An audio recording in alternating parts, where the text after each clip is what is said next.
Hello everyone, कैसे हैं आप सब। Myself Dharmesh Junagal from IIT Bhilai and I welcome all of you on the YouTube channel of celebrity teachers academy. हम कर रहे थे केमिकल काइनेटिक्स, जिसके हम अभी तक 4 लेक्चर कंप्लीट कर चुके थे और ये जो लेक्चर है ये हमारा है 5th लेक्चर।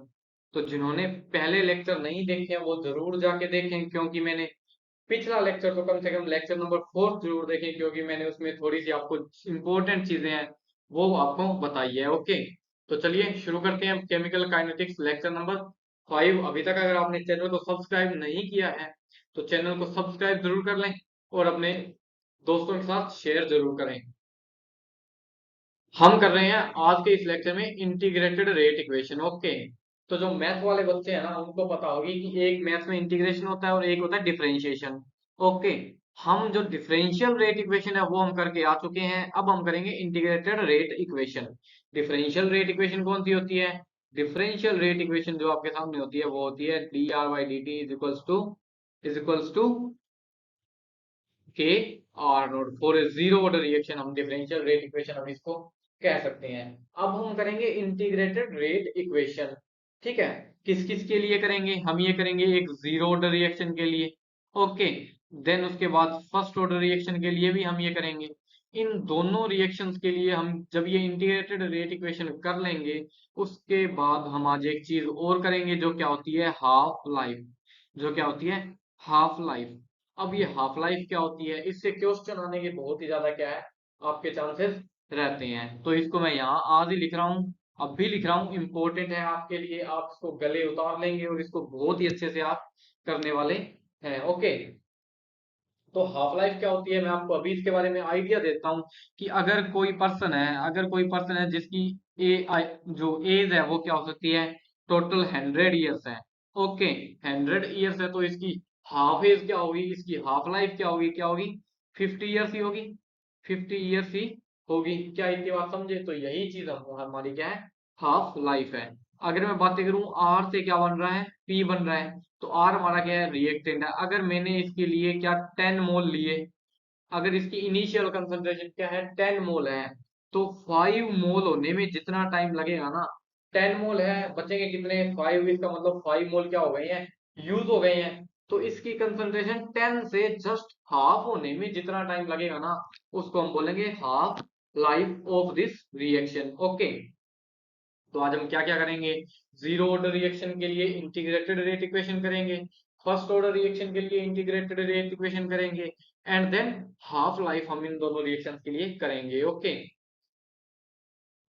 तो चलिए शुरू करते हैं जीरो ऑर्डर रिएक्शन के लिए। सबसे पहले आपको पता है कि कई बार एग्जाम में क्या होता है एनसीईआरटी से डायरेक्ट आपके लिए लाइन पूछ ली जाती है। यहां से ये लाइन उठाते हैं, कॉपी पेस्ट करते हैं और यहाँ चिपका देते हैं। ऐसी कुछ लाइनें होती है वो बहुत ही ज्यादा जरूरी होती है और उन लाइनों को उन क्वेश्चंस को सिर्फ वही बच्चे कर पाते हैं जो ऑलरेडी वो क्वेश्चन एनसीईआरटी में पढ़ के आ चुके हैं। पहली बात तो थी ये। दूसरी बात, मैंने यहाँ कुछ एग्जांपल लिखे हैं जो ऑर्डर के हैं। और आपको पता है कि किसी भी रिएक्शन का ऑर्डर क्या होता है एक्सपेरिमेंटल होता है। बगैर लैब में एक्सपेरिमेंट किए आप उसका ऑर्डर नहीं बता सकते हैं। ओके, लैब में जब तक आप नहीं घुसेंगे तब तक आप उसका ऑर्डर नहीं बता पाएंगे। तो क्या एग्जाम में तो आप लैब में तो घुस ही नहीं पाएंगे, लेकिन आपको ऑर्डर तो बताना है। तो इसका मतलब आपके माइंड में उसका ऑर्डर क्या होना चाहिए, पता होना चाहिए आपको जनरली। तो कुछ जो एक्सेप्शन है वो आपके सामने जो इंपॉर्टेंट है, दो चीजें मैंने आपको आपके सामने लिख रखी है। इन दोनों रिएक्शन का क्या है ऑर्डर क्या है जीरो है। फर्स्ट रिएक्शन क्या है thermal decomposition of hydrogen iodide. ध्यान से देखिए, thermal decomposition of hydrogen iodide on gold surface. ये जो रिएक्शन होगी इसका ऑर्डर एन की वैल्यू क्या होती है, हमेशा ही क्या होती है जीरो होती है। आप इसको ध्यान से देख लेंगे। दूसरी रिएक्शन मैंने हेबर प्रोसेस के जस्ट अपोजिट लिखी है। हेबर प्रोसेस क्या होती है N2+3H2 क्या बनाते हैं अमोनिया, ये होती है हेबर प्रोसेस। इसकी जस्ट उल्टी लिखी है अमोनिया का डिकम्पोजिशन मैंने यहाँ लिखा है, जिसका ऑर्डर क्या होता है एट हाई प्रेशर। अगर मैं प्रेशर क्या कर दूं बढ़ा दूं at high pressure. Okay, at high pressure इसका ऑर्डर क्या होता है N इक्वल्स टू क्या होता है जीरो होता है। हाई प्रेशर में इस रिएक्शन का ऑर्डर क्या होता है जीरो होता है। ठीक है, तो इसका मतलब मैं इस रिएक्शन की रेट ऑफ रिएक्शन लिखूं तो रेट ऑफ रिएक्शन क्या हो जाएगा के NH3 आएगा, क्योंकि रिएक्टेंट क्या है NH3, और इसके ऊपर पावर क्या आ जाएगी, 0 आ जाएगी। तो ये दो एग्जांपल थे, अच्छे अच्छे इजी इजी एग्जांपल थे आपके लिए, देखें आप इनको, है ना। अब हम शुरू करते हैं जो हमारा मेन मकसद है, क्या, integrated rate equation for a zero order reaction. सबसे पहले जीरो ऑर्डर रिएक्शन है क्या? Zero order reaction means that the reaction rate of reaction is proportional to zeroth power of the concentration of reactant। Okay, तो सबसे पहले हम मान लीजिए एक R से क्या जा रहा है, P बन रहा है, R से बन रहा है P। ओके, अगर time t equals to zero हो, मतलब जब रिएक्शन शुरू ही नहीं हुई है, रिएक्टेंट की कंसंट्रेशन मान ली R नोड, देन प्रोडक्ट की कंसंट्रेशन क्या होगी, जीरो होगी। क्योंकि रिएक्शन के शुरू में तो प्रोडक्ट क्या होता है, बनता ही नहीं है, उसके बाद में बनना शुरू हो जाता है, और सारी की सारी कंसंट्रेशन क्या होती है, रिएक्टेंट की ही होती है। अगर मैं थोड़ा सा टाइम निकलने दूं, घड़ी की सुई आगे बढ़े और टाइम थोड़ा सा बढ़े, तो आर की कंसंट्रेशन क्या बच जाएगी, आर बच जाएगी। ओके, आर बच जाएगी, तो प्रोडक्ट क्या बन जाएगा, आर नोड माइनस आर बन जाएगा। आर नोड माइनस आर बन जाएगा, इसको मैं बोल दूं एक्स बोल सकता हूँ। ओके, इसको आप कैसे समझ सकते हैं कि मान लीजिए आपने 10 मोल लिए, 10 मोल आर के लिए, तो उस टाइम में पी के क्या होंगे, जीरो होंगे, क्योंकि अभी तो कुछ बना ही नहीं है। थोड़ी देर बाद आपने देखा कि आर के तो बच गए 7 मोल, 7 मोल आर के बच गए, तो इसका मतलब 3 मोल कहाँ गए हैं, 3 मोल प्रोडक्ट में कन्वर्ट हो गए हैं, 3 मोल कहाँ गए हैं, प्रोडक्ट में कन्वर्ट हो गए हैं। आपने इतनी चीज ध्यान से देखी। ओके, उम्मीद करता हूँ आपको ये कहानी समझ आई होगी। अब हम देखते हैं कि for a zero order reaction rate of reaction is proportional to zero power of the concentration. तो रेट ऑफ रिएक्शन क्या होता है, यहाँ लिख रखा है इसमें, के आर की पावर जीरो होगा कि नहीं होगा, के आर की पावर जीरो होगा कि नहीं होगा। दूसरा हमें पता है रेट ऑफ रिएक्शन क्या होता है, D D R by D T होता है कि नहीं होता है। क्या इन दोनों में से कोई भी बात गलत है, क्या इन दोनों में से कोई भी बात गलत है, दोनों की दोनों बातें मैंने सही लिखी है। ओके, तो इसका इक्वेशन नंबर 1 हो गई, ये हो गई इक्वेशन नंबर 2। इनमें से ये ऊपर वाला है, ये तो है रेट लो, नीचे वाला है ये है डिफरेंशियल रेट इक्वेशन। ओके, दोनों इक्वल है, तो इसका मतलब रिएक्शन नंबर 1 इक्वल होगी किसके, रिएक्शन नंबर 2 के इक्वल होगी। 1 और दोनों इक्वेशन बराबर होंगे, क्योंकि दोनों के दोनों क्या है, रेट है। इसका मतलब क्या हो जाएगा, D R by D T, D R by D T क्या हो जाएगा, के आर नोड हो जाएगा कि नहीं हो जाएगा, के आर की पावर जीरो हो जाएगी कि नहीं हो जाएगी। ओके, के आर की पावर जीरो हो जाएगी कि नहीं हो जाएगी। अब एक बात यहाँ देखें, यहाँ नेगेटिव का निशान लगाना कभी ना भूलें। क्यों ना भूलें, क्योंकि ये क्या है, रिएक्टेंट है, और रिएक्टेंट की कंसंट्रेशन टाइम के साथ हमेशा क्या होती जाती है, डिक्रीज होती जाती है। इसका मतलब minus D R by D T होगा। ओके, तो यहाँ भी मैं माइनस लगा देता हूँ, यहाँ तक किसी को कोई प्रॉब्लम तो है नहीं। ठीक है, अब मैं क्या लिख सकता हूँ, D R by D T, D R by D T is equals to minus K हो जाएगा। क्यों, क्योंकि आर की पावर क्या है, आर की पावर तो क्या है, जीरो, और किसी की भी पावर जीरो हो, इसका मतलब उसकी वैल्यू क्या होती है, 1 होती है। तो बच क्या गया, D R by D T is equals to minus K बच गया। ओके, इसको मैं और सोल्व करूँ, तो इसको मैं क्या लिख सकता हूँ, यहाँ से मैं डायरेक्ट यहाँ जा रहा हूँ। ओके, इसको मैं और सोल्व करूँ तो क्या लिख सकता हूँ, D R is equal to क्या लिख सकता हूँ, के डी टी लिख सकता हूँ, के डी टी मैं इसको लिख सकता हूँ। अब देखिए मेरी बात आप ध्यान से सुने, D R is equal to K D T हो गया है। इस इक्वेशन को ध्यान से देखें, अभी तक हमने क्या किया, रेट लो लिखा, डिफरेंशियल रेट इक्वेशन लिखी, क्या होगा, D R by D T होगी, आगे माइनस का निशान लगेगा, दोनों को हमने बराबर कर दिया, और थोड़ी सी हमने 10वीं क्लास की गणित का यूज किया है, और हमने ऐसा बना दिया है। ओके, क्या बनाया हमने, हमने देखा D R is equals to minus K D T हो जाएगा कि नहीं हो जाएगा, माइनस के डी टी हो जाएगा कि नहीं हो जाएगा। ओके, अब इसका करते हैं इंटीग्रेशन, अब इसका करते हैं हम इंटीग्रेशन, क्या करते हैं, इंटीग्रेशन। ओके, मैथ वालों को पता होगा, बायो वालों को इसकी अभी जरूरत है नहीं खास, क्योंकि हमारा जो फाइनल रिजल्ट आएगा वही हमारा क्या है, काम की चीज है। तो इंटीग्रेशन में डायरेक्ट यहाँ लिख रहा हूँ, आपको बताऊंगा नहीं कैसे हुआ है ना। तो आप देखें, इंटीग्रेशन होगा इसका आर, इंटीग्रेशन होगा are minus K T, plus में क्या आ जाएगा आई, प्लस में क्या आ जाएगा आई, इस आई को मैं लिख देता हूँ व्हाइट पेन से, प्लस में क्या आ जाएगा आई। अब ये आई क्या है, ये आई है आपका ये आई है आपका इंटीग्रेटेड कांस्टेंट। हमेशा ही जब भी इंटीग्रेशन करेंगे तो एक कांस्टेंट लगेगा जिसको हम क्या बोलते हैं, इंटीग्रेटेड कांस्टेंट आई बोलते हैं। ओके, अब ये जो आई है हमें इसकी वैल्यू निकालनी पड़ेगी, ठीक है। For for the value of for the value of I for the value of I ये हमें निकालनी पड़ेगी। Let T is equals to क्या है, जीरो है। जब T is equals to zero होगा तो आर की वैल्यू क्या हो जाएगी, आर नोड हो जाएगी कि नहीं हो जाएगी। आर की वैल्यू क्या हो जाएगी, इनिशियल कंसंट्रेशन हो जाएगी। जब T is equal to zero है तो सारे के सारे 10 मोल जो हमने लिए थे, 10 मोल जो हमने लिए थे, सारे के सारे जिंदा है, प्रोडक्ट तो कुछ बना नहीं है। तो सारे के सारे 10 के 10 मोल हमारे क्या है, रिएक्टेंट में ही पड़े हैं। क्या इतनी बात आपको समझ आई है। इतनी बात अगर आपको समझ आई है तो मैं इनको उस इक्वेशन में फिर फिल कर रहा हूं, है ना। फिल कर रहा हूं तो क्या लिख दूं, R naught is equals to minus K, T की जगह लिख दिया जीरो, प्लस क्या आ गया, आई आ गया। ओके, तो R naught is equals to क्या हो जाएगा, आई की वैल्यू हो जाएगी कि नहीं हो जाएगी, ये R naught is equals to I हो जाएगा। ठीक है, अब ये जो आई की जो वैल्यू है इसको मैं बोल देता हूँ, इसको मैं बोल देता हूँ इक्वेशन नंबर 4, जो हमने ऊपर निकाली थी इसको मैं बोलता हूँ इक्वेशन नंबर 4 नहीं 3। पहले दो आ रखी ना, तो ये जो आई की वैल्यू अब आई है इसको इक्वेशन नंबर 3 में पुट करने पर, आई की वैल्यू को इक्वेशन नंबर 3 में पुट करने पर मुझे क्या क्या देखने को मिलेगा, आप देखें। मुझे देखने को मिलेगा R is equals to minus K T plus क्या, R naught. R is equals to minus K T plus R naught मुझे देखने को मिल जाएगा। ठीक है, इसका मतलब क्या हो जाएगा, minus K T is equals to R minus R naught हो जाएगा कि नहीं हो जाएगा, आर माइनस आर नोड हो जाएगा। इसका मतलब के टी इज इक्वल्स टू क्या हो जाएगा, आर नोड माइनस आर हो जाएगा कि नहीं हो जाएगा। किसी को यहाँ तक कोई दिक्कत है तो बताएं। अगर किसी को यहाँ तक कोई दिक्कत नहीं है तो आपके सामने ये जो मैंने इक्वेशन लिखी है आप इसको ध्यान से देख लेंगे और इसका रट्टा ही मार लेंगे। ओके, किया क्या है, कुछ नहीं, इसका किया है इंटीग्रेशन। इंटीग्रेशन हमारा आया है ये जिसमें एक आई आया था, आई क्या है, इंटीग्रेशन कांस्टेंट। इस आई की वैल्यू निकालने के लिए मैंने t is equals to zero रखा इसी इक्वेशन में। जब t is equals to zero रखूंगा तो r की वैल्यू क्या रखनी पड़ेगी, r नोड रखनी पड़ेगी। तो हमें यहाँ से i की वैल्यू क्या मिलेगी, r नोड।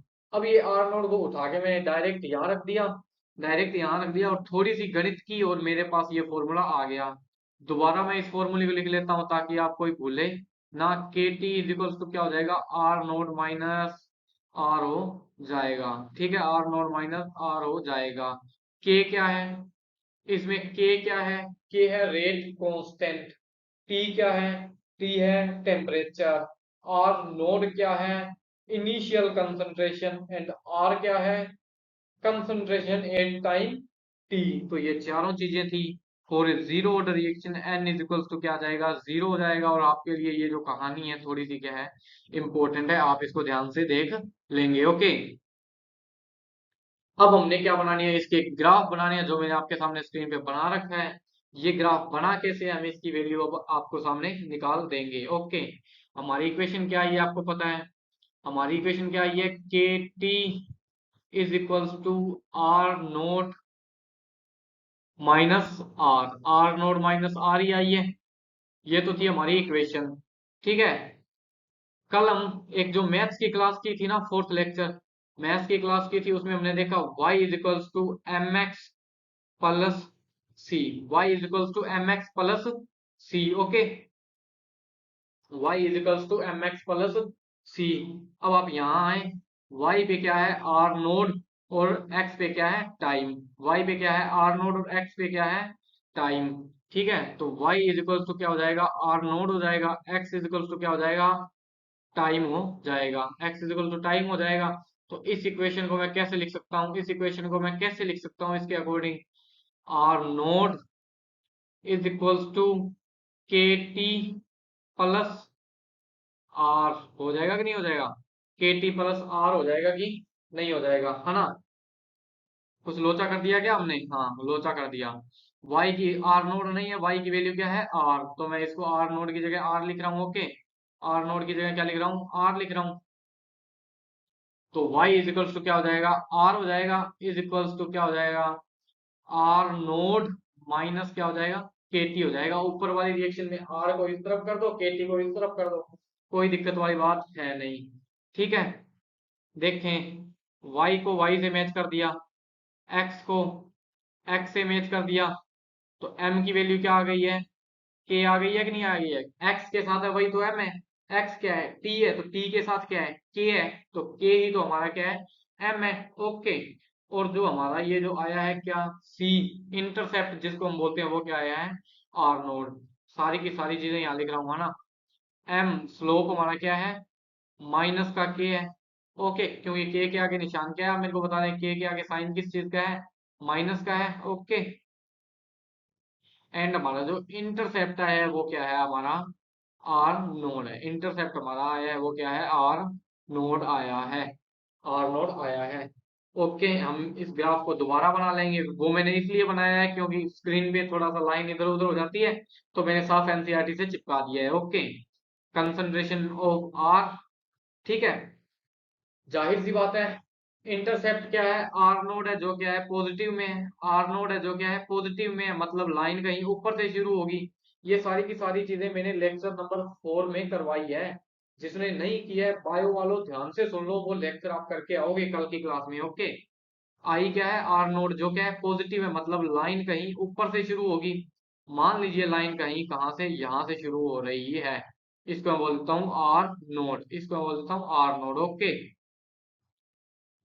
अब आगे देखें, इन जो स्लोप है वो क्या है, नेगेटिव है। नेगेटिव का मतलब स्लोप हमेशा ही क्या जाएगा, नीचे जाएगा। तो मैं एक नीचे की तरफ लाइन मार देता हूँ, इसका जो स्लोप आएगा वो क्या आएगा, माइनस के आएगा। ओके, ग्राफ आपके सामने मैंने यहाँ भी ये बना रखा है।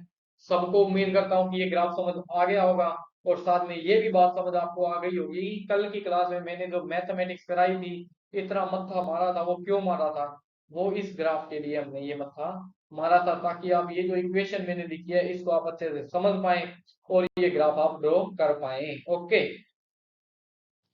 ठीक है, अब देखें, अब हम करें half life of zero order reaction. Half life of zero order reaction, अगर कोई रिएक्शन है, मान लीजिए आर से जा रहे हैं पी में, आर से जा रहे हैं पी में, टी इज इक्वल्स टू क्या, जीरो, तो इसकी कंसंट्रेशन क्या होगी, आर नोट, पी की कंसंट्रेशन क्या होगी, कुछ नहीं।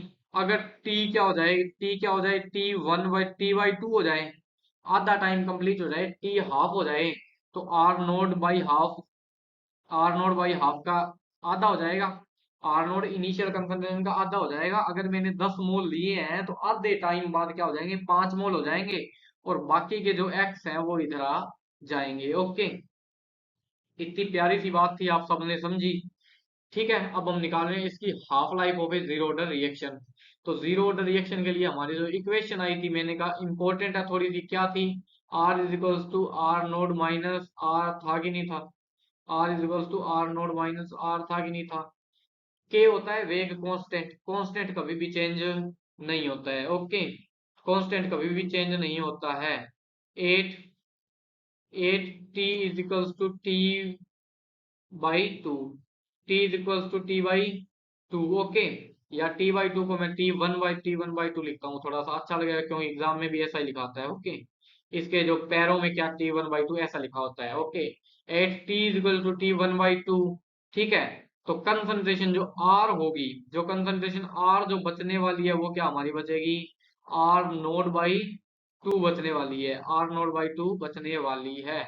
तो ऊपर वाली ये जो रिएक्शन है इसमें मैं वैल्यूज पुट कर रहा हूँ, और किसी को कोई दिक्कत तो होनी नहीं चाहिए। अगर मैं इसमें सही से वैल्यू पुट कर दूं तो के टी 1/2 हो जाएगा कि नहीं हो जाएगा, के टी 1/2 हो जाएगा कि नहीं हो जाएगा, इज इक्वल्स टू क्या हो जाएगा, R naught is equals to R naught minus R naught by two हो जाएगा कि नहीं हो जाएगा। Okay, then K T half is equals to R naught by two हो जाएगा। Okay, K T half is equal to R naught by two हो जाएगा।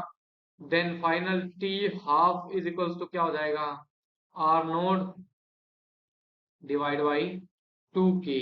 ओके, तो ये हमने निकाल दिया है for a zero order reaction half life. N is equals to क्या हो, जीरो हो, उस कंडीशन में हमने हाफ लाइफ इस रिएक्शन की निकाल के दे दिया, क्या हो जाएगी, आर नोट अपॉन टू के हो जाएगी। ओके, हमारी जो कंसंट्रेशन थी उसको आधा होने में कितना टाइम लगेगा, आपके सामने मैंने लिख दिया, इतना टाइम हमें लगने वाला है। ओके, तो हमने आज दो चीजें देखी। पहली, for a zero order reaction, कौन सी reaction? Zero order reaction, zero order reaction जिसमें क्या था, K T is equals to R naught minus R था। ये तो थी integrated rate equation for a zero order reaction, पहली चीज ये थी। एंड दूसरी चीज हमारे सामने थी T half, T one by two for a zero order reaction क्या था, R naught divided by two K, R naught divided by two K. Okay, important क्या है, जो टी हाफ है वो क्या है, आर नोट इनिशियल कंसंट्रेशन के क्या है, प्रोपोर्शनल है। इनिशियल कंसंट्रेशन के प्रोपोर्शनल है T half. Okay, T half initial concentration के प्रोपोर्शनल है। और दूसरा, रेट ऑफ रिएक्शन है वो प्रोपोर्शनल किसके होता है, इनिशियल कंसंट्रेशन की पावर जीरो के, और ये यहाँ वन लिख सकता हूं मैं। ये दो चीजें थी, आप इनको समझ गए होंगे, है ना, आप इनको समझ गए होंगे अच्छे से। ये दो चीजें आप इनको अच्छे से समझ गए होंगे। जिनको ये चीजें समझ आई है वो चैनल को सब्सक्राइब जरूर करें, वीडियो को आगे से आगे शेयर जरूर करें। ठीक है, इसी के साथ thank you, happy learning. Thank you, happy learning. Channel को सब्सक्राइब जरूर करें और साथियों के साथ शेयर जरूर करें।